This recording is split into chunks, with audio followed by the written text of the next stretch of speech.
Panorama group, जो सोचता है वो करता है। आपके अपने सपनों का आशियाना।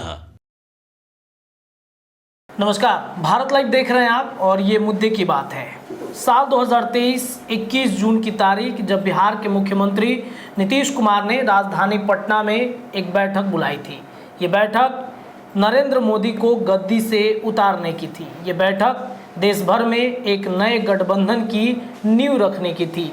इंडिया गठबंधन की नींव नीतीश कुमार ने रखी। उसमें तमाम जो मोदी विरोधी ताकतें थीं उसे एकजुट करने की कोशिश की गई।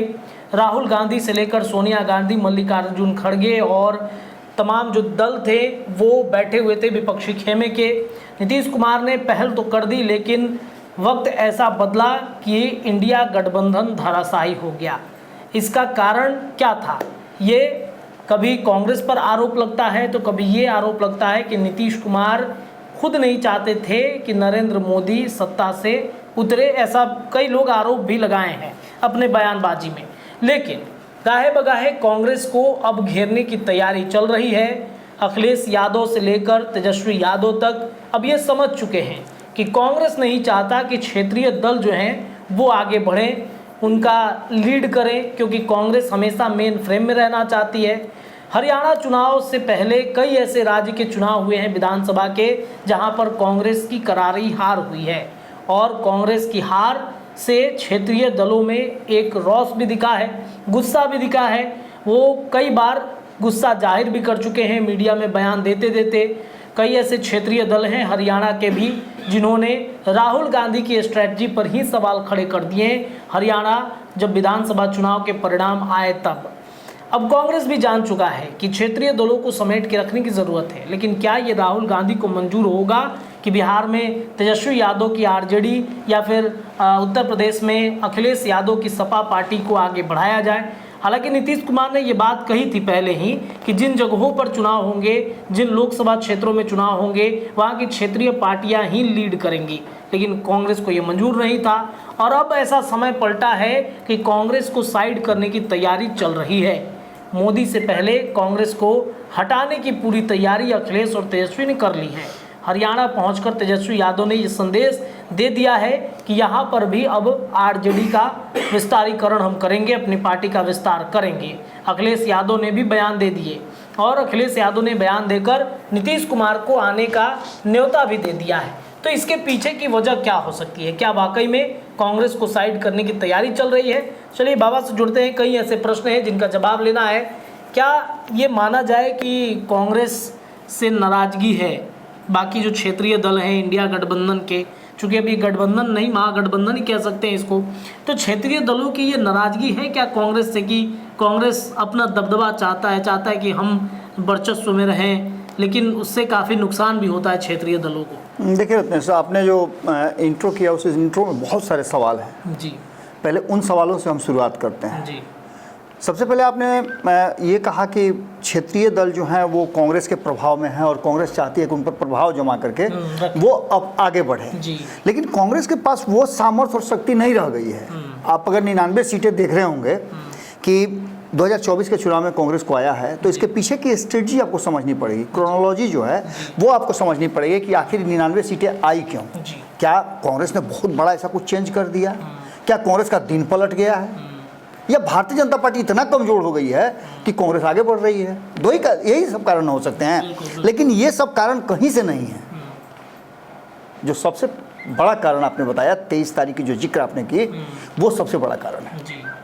नीतीश कुमार इसमें की फैक्टर हैं और जब तक वो ताले में चाबी नहीं लगाएंगे तब तक कुछ भी संभव नहीं लग रहा है वर्तमान राजनीति में, क्योंकि नीतीश कुमार सीधे तौर पे नरेंद्र मोदी के विकल्प के रूप में देखे जाते हैं। जैसे बिहार में नीतीश कुमार ने किसी को भी अपने विकल्प के रूप में नहीं खड़ा होने दिया है, वैसे ही नरेंद्र मोदी ने भी अपने विकल्प के रूप में किसी को दूर दूर तक खड़ा नहीं होने दिया इस देश में।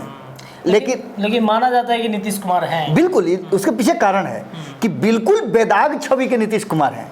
नीतीश कुमार का उदाहरण दिया जाता है और जब नरेंद्र मोदी के सामने नीतीश कुमार पढ़ते हैं तो याद आने लगता है नीतीश कुमार का जो अच्छाई है, नीतीश कुमार का जो अच्छा काम किया हुआ है, नीतीश कुमार ने जो आइडिया दिया है, नीतीश कुमार ने 2005 से 2010 तक बिहार को जो बदला है, या नीतीश कुमार उन समाजवादी नेताओं में, जीवित समाजवादी नेताओं में है, एकमात्र ऐसे नेता हैं जो बेदाग छवि के हैं, जिसको लेकर के नरेंद्र मोदी भी कहते हैं। अब आप कहिएगा कि आप जो कह रहे हैं कि नीतीश कुमार क्यों हैं, तो कैसे हैं? नीतीश कुमार जब स्विच करके आते हैं महागठबंधन में, तो वहाँ एक अधारा बहती है जिसकी आप चर्चा कर रहे थे 23 तारीख को। गैर भाजपाई दलों को नीतीश कुमार जोड़ करके ले आते हैं और स्ट्रेटजी क्या बनाते हैं, एक सूत्री उनका कार्यक्रम होता है। वो क्या है कि हमको पूरे देश भर में नहीं, 3 राज्यों में, बिहार, बंगाल और उत्तर प्रदेश, इन 3 राज्यों में, बाकी के राज्य आ जाएं वो अलग बात है, लेकिन इन 3 राज्यों में हमको सबसे पहले भारतीय जनता पार्टी को आधे से कम में रोक देना है। और यहां अगर ब्रेक कर देते हैं तो 303 सीट में से आप घटा दीजिए 80 सीटें, तो बहुमत से कम हो जाती है भारतीय जनता पार्टी। यानी 2019 में जो 303 सीटें जीती थी, वो 80 सीट घटने के बाद वो सत्ता से बाहर हो जाती है। और नीतीश कुमार इस कार्यक्रम में पूरी तरह से सफल हुए। आपको याद होगा कि जब ये चल रहा था 2024 के चुनाव का स्ट्रेटजी जब चल रहा था, हम आकलन कर रहे थे, हमने कई बार संपादक नमन मिश्रा जी के साथ कई विश्लेषण में ये बात स्थापित करने की कोशिश की है कि अगर हिंदी पट्टी के राज्यों में भाजपा कमजोर होती है, जैसा कि तब की बात कर रहे हैं जब नीतीश कुमार महागठबंधन में थे, मैं तब की बात कर रहा हूं, तो हम ये स्ट्रेटजी बना रहे थे कि अगर सफल हो भी जाते हैं तो साउथ में जिस तरह से भारतीय जनता पार्टी अपना प्रभाव बढ़ा रही है, वो उसको फायदा पहुंचा सकता है। कितने कामयाब होंगे नीतीश कुमार, ये हमारे चर्चा का विषय था। इसमें भी हमने जो स्थापित किया था वो बहुत हद तक स्थापित हुआ भी था। बिल्कुल साउथ में आप देखिए कि कई राज्यों में भारतीय जनता पार्टी का प्रदर्शन ठीक ठाक हुआ है। जहां उसकी उपस्थिति नहीं थी, वहां भी उपस्थिति उसकी दर्ज हुई है। तो इसके मायने क्या निकाले जाएं? तो सबसे पहले आपने जो देखा होगा कि जो नीतीश कुमार ने स्ट्रेटजी बनाई थी 50%, उसमें आप बिहार की 40, बंगाल की 42, उत्तर प्रदेश की 80, 162 सीट। और यही हमारा की पॉइंट था विश्लेषण का। पूरे विश्लेषण में हमने 162 सीटों पे 162 सीटों पे फोकस किया था। और ये नीतीश कुमार के स्ट्रेटजी का हिस्सा था। बाकी के राज्य जुड़ गए अलग बात है, लेकिन इन 162 सीटों पे जो करता धरता लोग थे, वो एक छत्र राज करने वाले, उनको कोई इन्फ्लुएंस नहीं करने वाला था। जैसे ममता बनर्जी, इनको कोई इन्फ्लुएंस नहीं करने वाला था, वो अकेले अपने राज्य की राजा है। बिहार की बात कर लें तो जो इन्फ्लुएंस करने वाला था भारतीय जनता पार्टी, वो तो साथ में था ही नहीं। और राष्ट्रीय जनता दल में इतनी हिम्मत नहीं थी, जब अपने लोगों पर लगातार हमला हो रहे थे, नीतीश कुमार उन लोगों को, उनको मंत्रिमंडल से बाहर कर रहे थे, बहुत कुछ किया जा रहा था, उनके विभाग में इंटरफेरेंस किया जा रहा था, तब तो कुछ बोले ही नहीं। तो नीतीश कुमार के इस फैसले में कैसे बोलते? तो बिहार में भी नीतीश कुमार का एक छत्र राज था, और उत्तर प्रदेश में भी बिल्कुल यही स्थिति थी कि अखिलेश यादव पूरी तरह से एक छत्र राज कर रहे थे। यानी भारतीय जनता पार्टी के विरोध में जो लोग खड़े थे, वो तीनों के तीनों राज्यों में बहुत मजबूत थे। फायदा और घाटा दोनों एक्सेप्ट करने के लिए तैयार थे, और ये चीजें दिखने को मिली। बिहार की 40 सीटों में से मात्र 12 सीटें जीत पाई भारतीय जनता पार्टी, यानी कि असर दिखा उसका, यानी कि 28 सीटें उसके हाथ से निकल गई है। तो ये नीतीश कुमार का कहीं ना कहीं एंगल जरूर है। यहाँ नीतीश कुमार ने काम किया, और जिसका नतीजा हुआ कि अब आप इसमें जोड़ सकते हैं कि 12 सीटों के बाद अगर 5 सीट जोड़ भी देते हैं, जो चिराग पासवान का है कि चलिए चिराग हनुमान का है, ये है वो है, कहीं नहीं जाएंगे, हम सब मान लेते हैं, तो उनकी 5 सीटों को जोड़ दिया 17 ही सीट होता है। इसके अलावा भी 23 सीटें तो हैं, यानी अभी भी 60% से ज़्यादा, लगभग 70% के आसपास बिहार ने भारतीय जनता पार्टी को डैमेज किया है। और ये मुझे लगता है कि अंतिम समय में जो नीतीश कुमार का फैसला था, अगर कुछ दिन और रुक जाते तो शायद और डैमेज हो जाता। देखिए, इसमें हम आते हैं, आपने जो शुरुआत में प्रश्न पूछा है कि क्या मोदी से पहले कांग्रेस को संट करने की तैयारी चल रही है, मैं वहीं आ रहा हूं। ये पूरी कहानी वहीं आकर के रुकती है। क्योंकि इस पर हमारे और संपादक नमन मिश्रा जी के साथ बहुत सारे विषयों पर मंथन हुआ, अलग अलग एंगल पर हम लोगों ने बात किया है। हमने कई खबरें भी की हैं कि आखिर हो क्या रहा है। इतना सब कुछ होने के बाद भी भारतीय जनता पार्टी इतना ज़्यादा मजबूत कैसे रह गई, जबकि आरएसएस भी भारतीय जनता पार्टी से नाराज है। ऐसी स्थिति में ये प्रदर्शन हो रहा है। अभी जो आपने देखा 2 राज्यों के प्रदर्शन, भारतीय जनता पार्टी ने बहुत अच्छा प्रदर्शन किया है। और क्षेत्रीय दलों की लगभग समाप्ति हो गई है। अब देख लीजिए हरियाणा में कोई भी क्षेत्रीय दल जीवित रहा क्या? सारे समाप्त हो गए। जी। वही स्थिति आप देख लिए जम्मू कश्मीर में। बिल्कुल बिल्कुल सच्चाई है इसमें। तो ऐसी स्थिति में आप बिहार की बात कर लिए तो बंगाल चले जाइए 42। बंगाल की 42 सीटों में से मात्र 12 सीटें यानी 30 सीटें उसके विरुद्ध हैं। यानी 2 राज्य में तो 50% से ज़्यादा हो गया, एक में 28 और दूसरे में 30।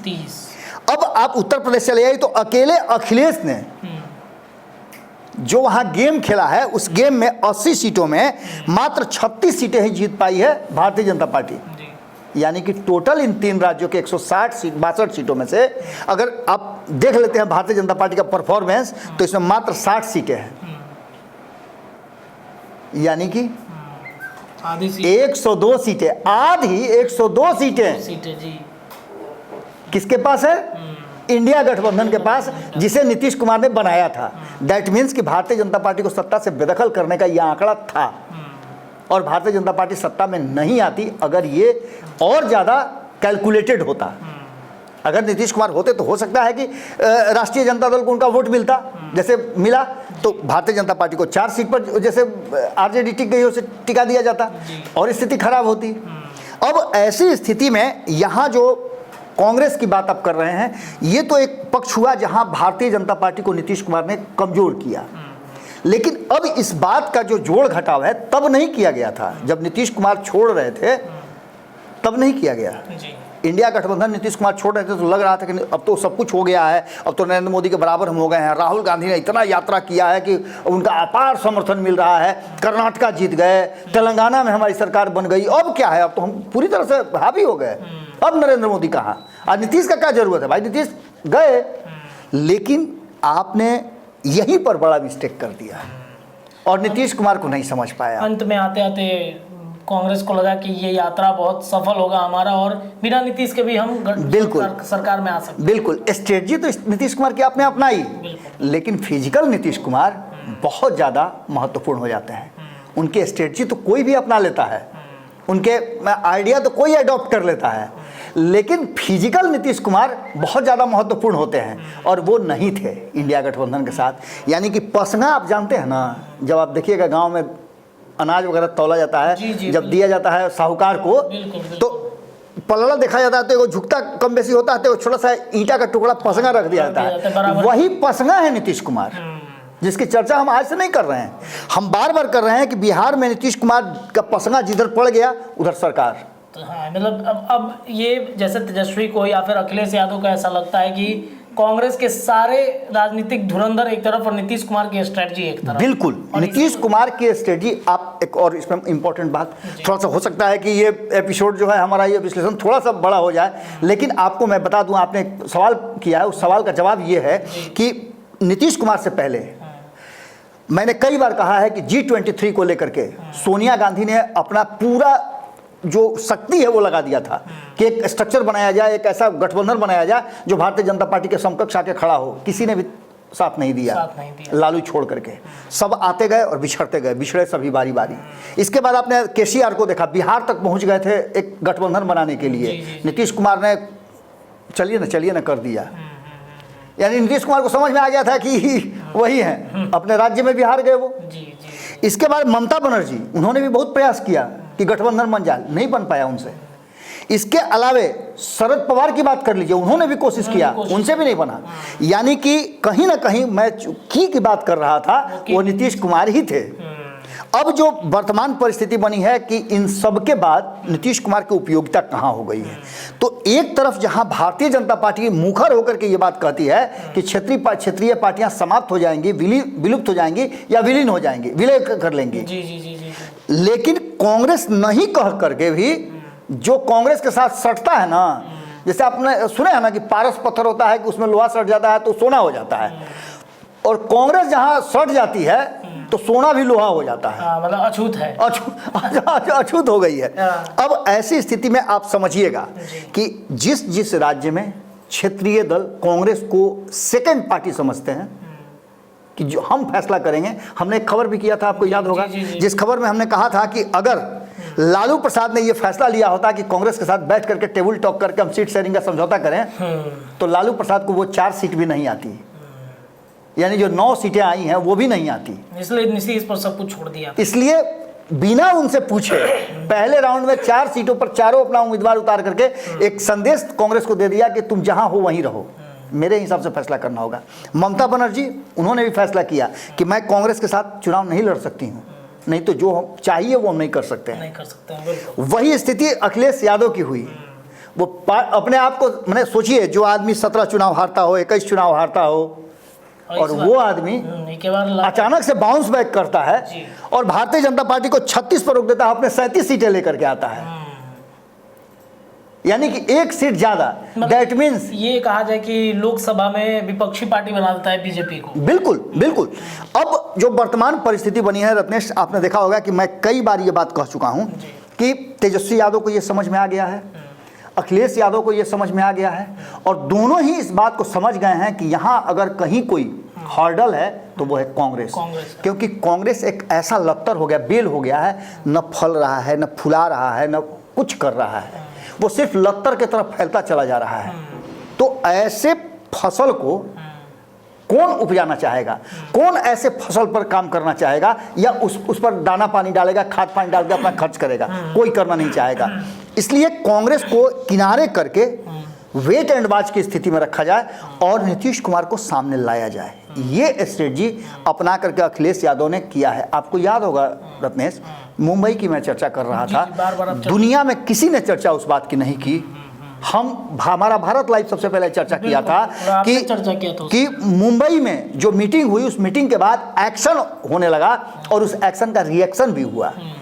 कहीं ना कहीं विपक्ष जो है ये बात कैलकुलेट करने लगा कि हम तो उसी स्ट्रेटजी पे काम कर रहे हैं जिस स्ट्रेटजी को नीतीश कुमार ने बनाया था।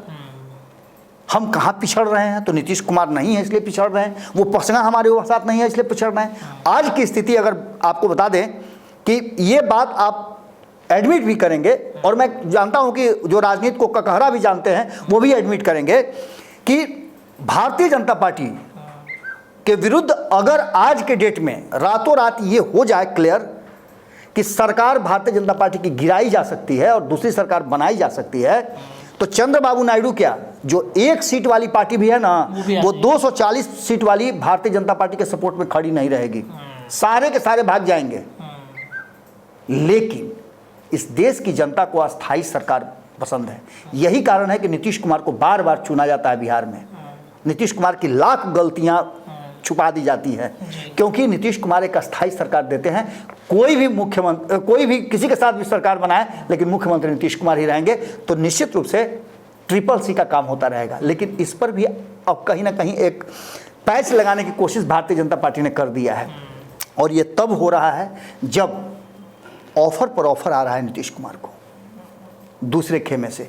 241 सीटें विपक्ष के पास हैं, सभी विपक्ष की पार्टियों को मिला करके 241 है, और 240 सीट भाजपा के पास है। यानी कि 31 सीट की जरूरत सत्ता सरकार बनाने के लिए विपक्ष को है, इंडिया गठबंधन को है, और 32 सीट एनडीए गठबंधन को है। ऐसी स्थिति में नीतीश कुमार और चंद्रबाबू नायडू मिलकर के उस 32 का कोटा पूरा करते हैं, कोरम पूरा कर देते हैं कि इनके अलावे और कोई नहीं भी आता है तो विपक्ष की सरकार रातों रात बन सकती है। और ये बात सिर्फ अगर किसी को मानना है तो कांग्रेस को मानना है और मनाना है। अखिलेश और तेजस्वी यादव ये दोनों इसी दिशा में आगे बढ़ रहे हैं, और असली खेल का जो स्क्रिप्ट है वो इसी दिशा में आगे बढ़ रहा है। नीतीश कुमार आप देखे होइएगा कि 225 सीटों का जो दावा करते हैं वो क्यों करते हैं? आप आंकड़ा दिखाइए, 12 सीट घटा दीजिए भाजपा की, मतलब 60 सीटें, 60 ही सीट ना है, 60 सीट से भी कम है, 62 सीट के आसपास है जो भारतीय जनता पार्टी का अपर हैंड रहा है विधानसभा की। बाकी सीटें किसके पास है? 243 में 180 सीटें तो है। बिल्कुल। तो 180 सीटें जब ये बाकी के लोगों के पास है तो 225 का दावा तो किया जा सकता है ना। यही कारण है कि नीतीश कुमार दावा कर रहे हैं, और दूसरी तरफ नीतीश कुमार को उस जगह पर ला करके खड़ा कर दिया गया है जहां एक तरफ उनको ऑफर मिल रहा है और दूसरी तरफ गिरिराज सिंह को आगे कर दिया गया है। यह भी एक बहुत बड़ा मुद्दा है, जिस मुद्दा पर नीतीश कुमार का ऊँट किस करोड़ बैठेगा ये देखना बड़ा दिलचस्प होगा। यहीं आकर के पूरी की पूरी स्ट्रेटजी जो है कांग्रेस को कहीं ना कहीं साइड करके और अपने हाथ में कमान लेकर के नीतीश कुमार को उस जगह पर बैठा देना। जिस सम्मान के लिए नीतीश कुमार जी को कहा जा रहा था कि उनको मिलना चाहिए, वही उनको नहीं मिल रहा था। अब उसी सम्मान को दोबारा देने के लिए इंडिया गठबंधन के कई घटक दल, कई दल, जिसमें ममता बनर्जी भी हैं, बड़े बड़े जो जिनके पास आंकड़े हैं, सिवाय कांग्रेस के, मतलब कांग्रेस को भी मानना पड़ेगा ना, मजबूर है कांग्रेस। कांग्रेस अगर सत्ता प्राप्त करती है, सत्ता में अगर उसकी भागीदारी होती है, एक गलती तो कहते हैं नमन जी ना कि एक गलती तो उनसे पहले ही हो चुकी है।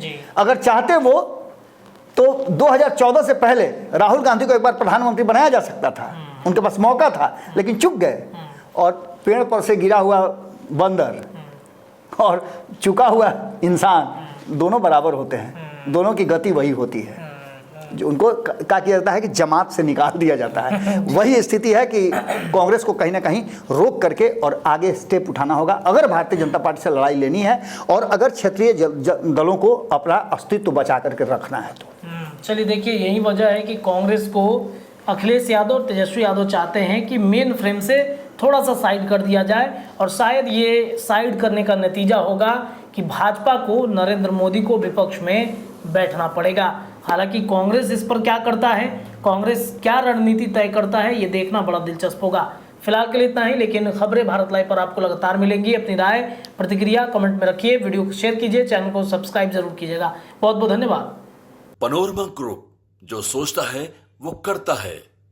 अगर ये वीडियो पसंद आई और वह बिहार के राजनीति और बिहारियत से सरोकार रखेनी तो सब्सक्राइब बटन दबा के चैनल के सब्सक्राइब कर ली। ओजे एगो घंटी बा, ओकरा बटन दबा देला से कुल सटीक और मारक खबर रुआ मुफ्त में मिल जाई। अगर रुआ पत्रकारिता के हमनी के नया प्रयोग में सहयोग कर चाहतानी तो ज्वाइन बटन दबा दी। पेटीएम नंबर नोट कर ली 9386816700। धन्यवाद।